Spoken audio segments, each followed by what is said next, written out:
તમે ગુજરાતી ફિલ્મ લખશો કે નહીં કોઈ દિવસની આ? ના આઈ વુડ લવ ટુ. મને ખૂબ ગમશે.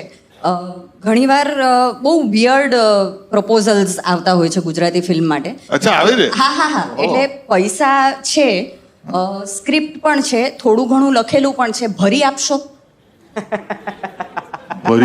ભરી આપશો નો કોન્સેપ્ટ ઘણીવાર નથી ખબર પડતી કે લાઇન્સ તમને ટાઈમ હોય ત્યારે ભરી દેજો તો ચાલશે.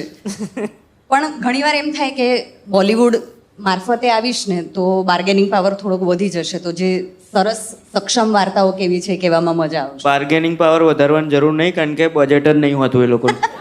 એમાં કેવું છે કે આપણે ગુજરાતીઓ છે ને એટલે પિક્ચર બનાવવા જઈએ ને તો ઘણા બધા સારા મેકર્સ છે, પણ એનાથી પણ વધારે એટલા બધા મેકર્સ છે જે બનાવતા પહેલાં જ મેથ્સ કેલ્ક્યુલેટર ને બધું કરીને જ બેસી જાય કે આટલા તમને ના અપાય. તો મેં કીધું તો મારે લખવું જ નહીં ને આગળ, કારણ કે કઈથી 4 લોકો મળીને અમે પિક્ચર લખીએ ને પછી આમ વેચવા બેસીએ તો પછી હવે એ જ રૂપિયાની ભેલ ખાતા હારા નહીં લાગીએ ને અમે.